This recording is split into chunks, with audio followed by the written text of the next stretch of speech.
승부입니다. 세계 역사 이야기 근대편으로 함께 살펴보겠습니다. 이번 시간에는 1849년 무렵의 세계에 대해서 살펴볼게요. 미국 사람 짐 마샬에 대해서 소개를 할게요. 이 사람은 뉴저지주에서 태어났는데 어린 시절 서부로 이동했어요. 그리고 멕시코를 공격하던 그 군대에서 싸우기도 하고, 북부 지역에서는 목수 노릇을 하기도 하고, 캔자스에서는 어느 농장에서 일하기도 하고, 미주리 일대에서는 여기저기 또돌이처럼 살기도 했어요. 캘리포니아 목장에서는요, 소떼를 몰았어요. 그런데 이 사람에게 새로운 일거리가 생긴 거예요. 존 서터라는 사업가가 이 짐 마샬을 고용을 했는데, 세크라멘토 계곡에 아메리카 강에 가서 제재소를 만들라는 것이었어요. 제재소는 나무를 베어다가 널빤지를 만드는 그런 공장을 말해요. 마샬은 연장을 챙겨서 출발을 했어요. 서터에게서 장비와 일꾼을 살 수 있는 넉넉한 돈을 받았어요. 그리고 마샬에게 그 사업가는요, 자신 수입의 반의 반을 주기로 약속을 했어요. 그래서 마샬은 원주민들을 고용을 하고 백인 2명을 고용해서 작업 감독으로 삼았어요. 그리고 요리사도 1명 고용을 했어요. 아메리카 강가에 캠프를 지었고요. 8개월 만에 제재소를 만들었어요. 강물이 바퀴를 돌리고 바퀴가 톱을 돌렸어요. 마샬은 제재소가 서터에게 큰 돈을 벌어다 줄 거라고 확신했어요. 그리고 자신도 큰 돈을 벌 수 있을 거라고 생각했어요. 주변에는 잘 자란 나무들이 엄청 많았고 강의 수량이 풍부해서 목재를 운반하기도 쉬웠어요.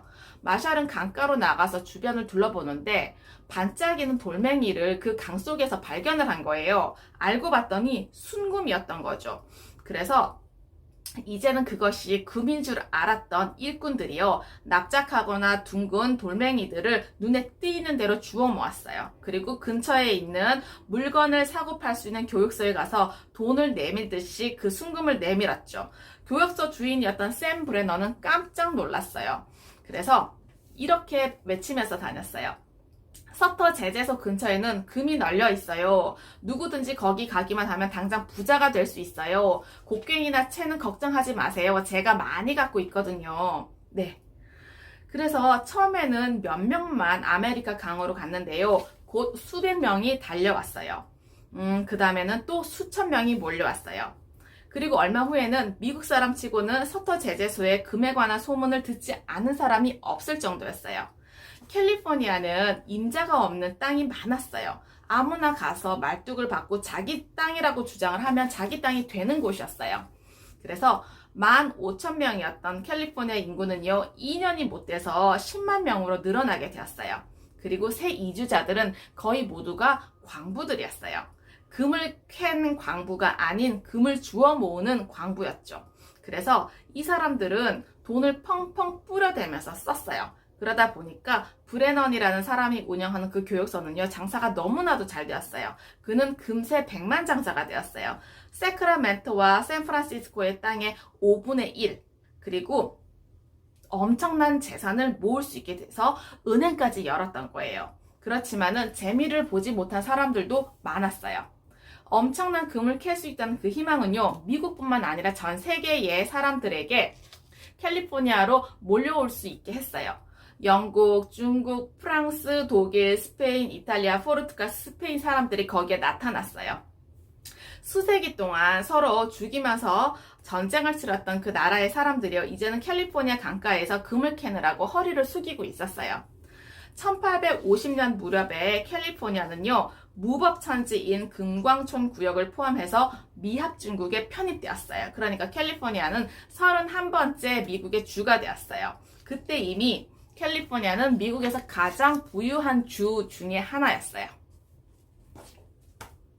250년 전에는 스페인이 남아메리카로 가서 금을 캤어요. 이제는 미국 사람들이 캘리포니아 강변에서 금을 캐고 있어요. 250년 동안 세계는 엄청나게 변하고 있어요. 세계 거의 모든 곳에서 공장들이 상품을 엄청나게 내놓고 있어요. 그리고 그 공장 주위에 도시들이 생겼어요. 캘리포니아의 수많은 금광들에서 시작된 철도는요, 미국 서부의 거의 모든 곳까지 뻗어 있어요. 영국 땅에서는 이 해안과 저 해안을 잇는 철도가 이어져 있고, 유럽과 러시아, 얼음 땅을 잇는 철도도 달리고 있어요. 남아메리카의 새로 생긴 공화국들은 자기들 안에서 싸움이 그치지 않고 있어요.